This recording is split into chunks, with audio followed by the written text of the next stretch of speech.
Wachezaji wa Yanga Dickson Job, Kibwana Shomari na Abu Twalibu Msheri wametoa msaada wa madawati 200, madaftari 3000, mabegi katika shule ya msingi Kilonga. Msaada huo umekabidhiwa katika shule hiyo ikiwa ni sehemu ya huduma za kijamii zinazofanywa na wachezaji hao kupitia tamasha lao la Wape Tabasamu. Kilele cha tamasha hilo kinatarajiwa kufanyika Jumamosi kwa mechi ya kirafiki inayokutanisha nyota wa timu za ligi kuu ambao wataunda timu mbili. Mkuu wa mkoa wa Morogoro Musa Kilakala amewapongeza wachezaji hao na kuwaomba wakazi wa Morogoro wawaunge mkono. Nanuku, mmefanya kazi kubwa sana kwa kuendelea kuwapa tabasamu wanafunzi. Leo tumepokea madawati 200, uniform, mabegi na madaftari kwa wanafunzi. Kwenye hilo tunawashukuru sana. Naendelea kunukuu, mlikuwa mnaweza kuzisaidia familia zenu, lakini mkasema hapana, mje kuipa tabasamu Morogoro. Kwenye hili tunawaombea mfanye vizuri mkiwa uwanjani. Nukuu ya mwisho inasema, nawaomba sana watu wa Morogoro, siku ya Jumamosi tujitokeze kwa wingi sana uwanja wa Jamhuri hadi kufikia saa 9, mageti yao yamefungwa, uwanja umejaa, amesema Kilakala.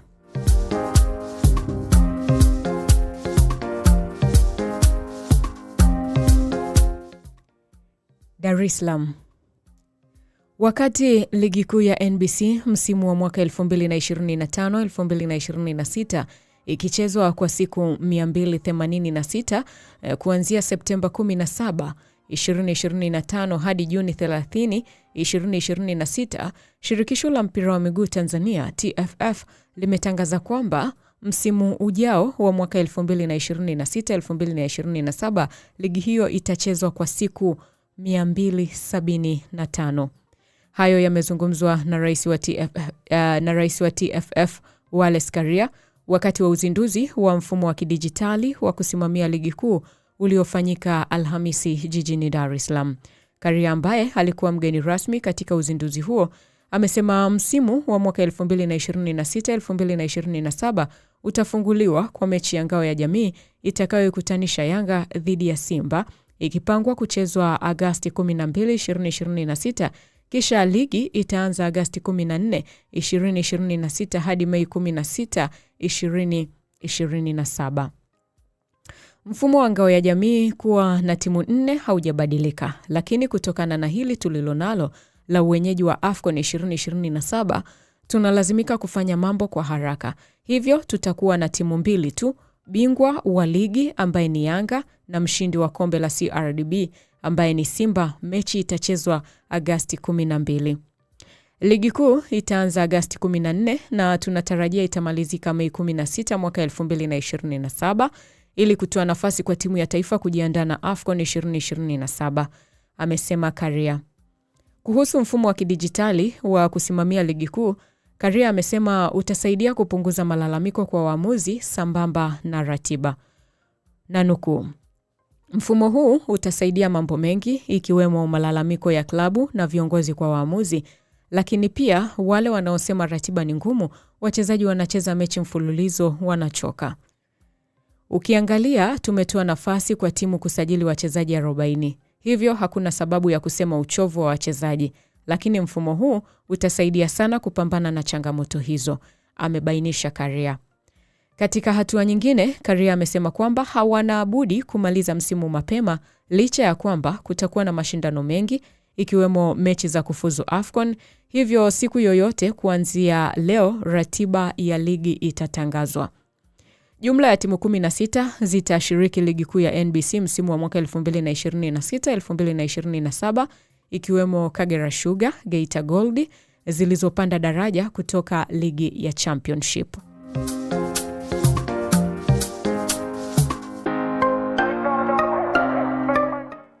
Norway. Timu ya taifa ya Norway imelazimika kuhama hoteli ya nyota 5 jijini Miami, Marekani baada ya kukaa usiku mmoja pekee, ikidai mazingira ya hoteli hiyo hayakuwa rafiki kwa maandalizi yao kwa ajili ya mchezo wa robo finali ya kombe la dunia dhidi ya England. Norway ambayo imefikia hatua ya robo finali kwa mara ya kwanza katika historia yake ya kombe la dunia ilikuwa imefikia hoteli ya The Dalma iliyopo Fort Lauderdale. Hata hivyo, viongozi wa timu hiyo waliamua kuhamia hoteli ya Four Seasons iliyopo ufukweni baada ya kueleza kutoridhishwa na huduma na mazingira ya awali.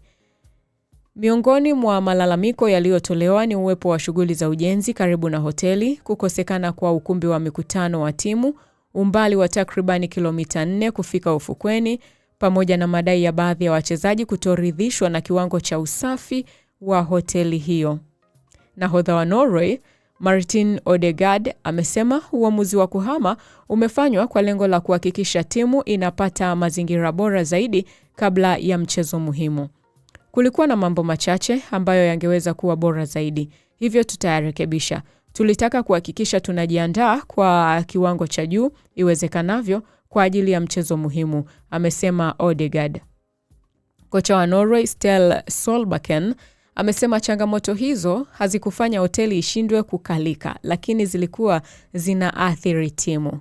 Nanukuu, kulikuwa na mambo machache ambayo hayakuwa sawa. Tulihitaji sehemu ya kukutana kama timu na kufanya mikutano. Kulikuwa na mambo mengi madogo yaliyotulazimu kufanya uamuzi wa kuhama. FIFA imetuelewa na ikatusaidia kupata hoteli nyingine, amesema Solbakken.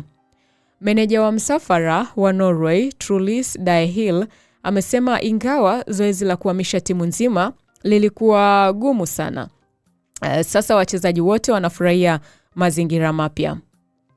Nanukuu, tulikuwa hapa kwa takribani wiki moja na tunacheza mchezo mkubwa zaidi katika historia ya kizazi hiki cha timu. Tuliona ni muhimu kuweka hali nzuri na utulivu wa kikosi mbele. Kwa sasa kila mtu ameridhika. Kwa mujibu wa vyombo vya habari vya Norway, gharama za hoteli mpya ni kubwa zaidi kuliko ile ya awali. Ingawa FIFA ndio inayogharamia malazi ya timu zote zinazoshiriki mashindano hayo na inatarajiwa kurejesha fedha zilizotumika baada ya mchakato kukamilika. Mbali na changamoto za malazi, Norway pia imekumbwa na tatizo la ugonjwa kambini. Kipa wa timu hiyo, Orjan Landi, amethibitisha kuwa baadhi ya wachezaji wameugua, huku akisema daktari wa timu wamekuwa na kazi kubwa ya kuwahudumia.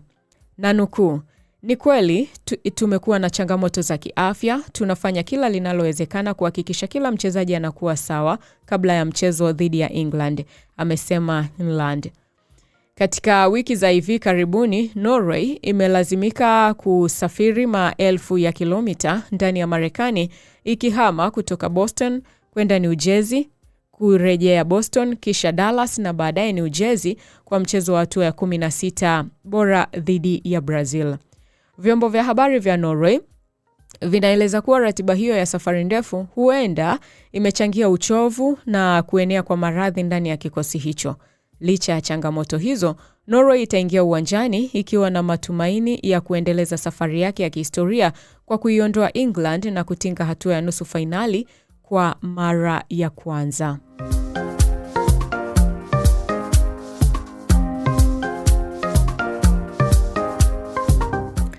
Na Tottenham wametoa ofa kwa mchezaji wa kimataifa wa Ufaransa Randal Kolo Muani ambaye alitumia muda kwa mkopo huko Spurs msimu uliopita, lakini Juventus wanasalia kuwa na nafasi ya kumsajili mshambuliaji huyo wa Paris Saint-Germain mwenye umri wa miaka 27. Arsenal wako tayari kukamilisha uhamisho wa pauni milioni 35 kwa klabu Bruges kwa mchezaji wa Ugiriki Christos Solis mwenye umri wa miaka 24. Barcelona wamefungua mazungumzo na Borussia Dortmund kuhusu kusainiwa kwa winga wa Ujerumani Karim Adeyemi mwenye umri wa miaka 24 na kuibua maswali zaidi kuhusu nafasi ya mshambuliaji wa Uingereza Marcus Rashford mwenye umri wa miaka 28 kurudi Nou Camp baada ya mkopo wake. Manchester United inajiandaa kumsajili kiungo wa kati wa Ufaransa Manu Kone ambaye ana hamu ya kujipima katika ligi kuu, pamoja na kwamba Juventus watakuwa tayari kumuuza mchezaji huyo wa miaka 25 kwa bei sahihi. Liverpool na Arsenal zote ziko tayari kwa kusita kwa mkopo kiungo wa kati wa Morocco Ayoub Bouadi kurudi Lille ikiwa wanaweza kumsajili msimu huu wa joto, kwani klabu hiyo ya Ufaransa inataka kumbakisha mchezaji huyo wa miaka 18 kwa msimu mmoja zaidi. Mshambuliaji wa Uingereza Mason Greenwood anakaribia kujiunga na Fenerbahce, huku klabu ya Uturuki ikiwasilisha ofa kwa Marseille na wawakilishi wa mchezaji huyo wa miaka 24. Crystal Palace na Fulham wanaweza kumsajili kiungo wa kati wa Southampton Ireland Kaskazini Shea Charles mwenye umri wa miaka 22 baada ya Leeds kushindwa na ofa 2. Na mchezaji anayelengwa na Manchester United Aurelien Tchouameni amejitolea mustakabali wake kwa Real Madrid, huku kiungo huyo wakati wa Ufaransa mwenye umri wa miaka 26 akitarajiwa kuongeza mkataba wake kwa miaka 5. Madrid ilikataa kukubali mbinu za United. Na hizi ni habari nilizokusogezea kwa asubuhi ya leo. Diana Limu anasema Yanga bingwa mara 10 mfululizo. Asante sana Diana kwa ujumbe wako. Nikushukuru sana kwa wewe ambaye tumekuwa pamoja tangu pale nilipoanza kipindi hiki hadi muda huu hapa. Tayari nimekusogezea habari zilizopewa uzito kurasa za mbele na nyuma za magazeti ya leo, na hapa nimetoka kukusogezea habari za michezo kwa asubuhi ya leo. Ombeni Mnyama anasema hello, good morning. Good morning Ombeni, anasema nakupata vyema nikiwa maeneo ya Maf Area C. Asante sana. Swali la leo pale YouTube limeuliza, unadhani nani atakuwa gumzo zaidi Agosti 12? Kura zilizopigwa ni kura 33. Waliosema kwamba Simba atakuwa gumzo ni 35%. Waliosema Yanga itakuwa gumzo ni 36%. Na waliosema Soa atakuwa gumzo ni 9%. Kwa hiyo wengi wamesema Agosti 12 Yanga itakuwa gumzo. Simba 55%. Kuna watu walitaka kunimeza jamani. Okay. Nani atakuwa gumzo zaidi Agosti 12? Waliosema Simba itakuwa gumzo ni 55%, kumradhi, sio 35, ni 55. Yanga 36% na Soa ni 9%. Kwa hiyo wengi wamesema ile Agosti 12 Simba ndio watakuwa gumzo. Haya, asante sana.